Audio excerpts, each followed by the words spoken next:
हाँ hello hi बेटा।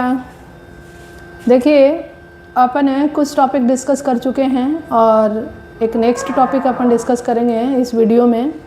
और ये टॉपिक है आपका लेंज लॉ जो है वो फॉलो करता है कंजर्वेशन लॉ ऑफ एनर्जी को। तो इस पे देखिए क्वेश्चन किस तरह से पुटअप होता है।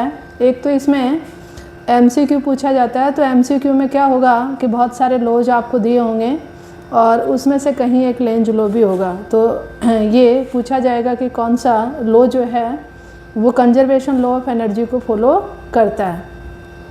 तो इसमें देखिए किस तरह से ये फॉलो करता है ये अपन स्टडी करेंगे। तो यहाँ इसका जो एक्सप्लेनेशन और जो स्टेटमेंट मैंने लिखा हुआ है वो लिखा हुआ है कि Lenz law is an accordance with the law of conservation of energy.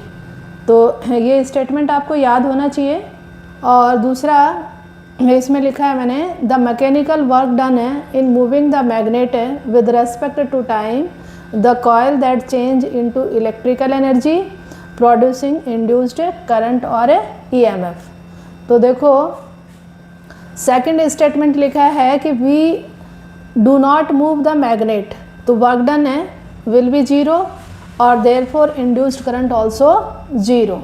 तो इसको आप इस तरह से समझेंगे कि मान लो मैंने ये कॉइल ली है, ठीक है, और ये कॉइल ली है और इस कॉइल के ऊपर मैं एक magnet towards to coil move कर रही हूँ। तो टुवार्ड्स टू कॉइल मूव कर रहे हैं और नीचे की डायरेक्शन में नॉर्थ पोल है बेटा।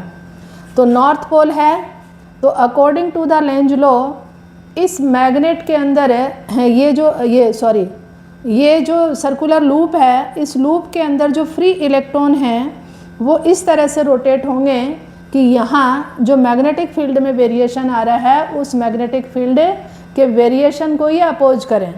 तो मैग्नेटिक फील्ड देखिए जैसे जैसे आप मैग्नेट को पास लेके आओगे तो ये इंक्रीज होगा, तो ये इंक्रीजिंग का अपोजिशन करेगा।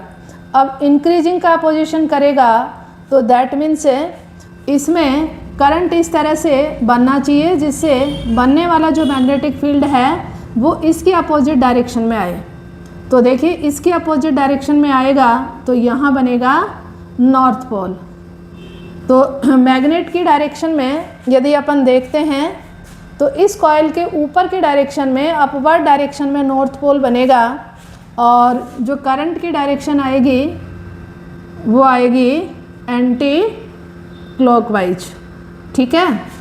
तो ये एंटी क्लॉकवाइज डायरेक्शन आप नॉर्थ पोल के अकॉर्डिंग इस तरह से बनाओगे, ठीक है। ये अपन पहले भी डिस्कस कर चुके हैं कि किसी कॉइल के ऊपर नॉर्थ पोल को यदि अपन लेके आते हैं तो इसमें अपर डायरेक्शन में डेवलप होगा north pole due to the opposition of variation of magnetic field. तो ये नॉर्थ पोल बनेगा, ठीक है। और देखिए इन दोनों का मैग्नेटिक फील्ड एक दूसरे को कैंसिल करने की कोशिश करेगा। यहाँ आप बात कर रहे हैं कंजर्वेशन लॉ ऑफ एनर्जी।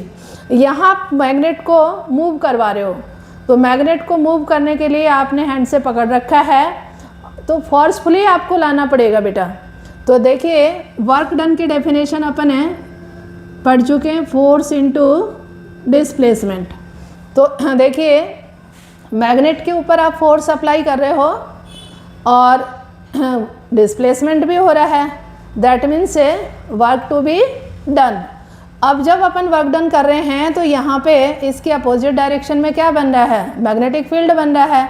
तो इस मैग्नेटिक फील्ड को रिपेल करेगा तो ये आप वाले फोर्स को क्या करेगा, कैंसिल करने की कोशिश करेगा, ये कैंसिल करेगा, ठीक है। तो यहाँ पे देखिए आप इस मैग्नेट पे मैकेनिकल एनर्जी अप्लाई कर रहे हैं लेकिन यहाँ पे इसके अंदर जो रिपल्सन फोर्स डेवलप हो रहा है उसकी वजह से यहाँ पे इंड्यूस्ड करंट भी डेवलप हो रहा है, ठीक है। तो मैकेनिकल एनर्जी जो है वो कन्वर्ट हो रही है किसमें, इलेक्ट्रिकल एनर्जी में एज ए वर्क डन के थ्रू।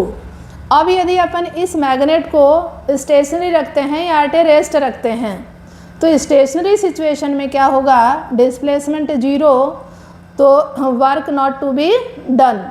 और वर्क डन नहीं होगा तो यहाँ पे इसके इलेक्ट्रॉन भी किसी तरह से कोई मोशन नहीं करेंगे और मोशन नहीं करेंगे तो यहाँ पे किसी तरह का कोई अपोजिट डायरेक्शन में मैग्नेटिक फील्ड या सेम डायरेक्शन में मैग्नेटिक फील्ड नहीं बनेगा।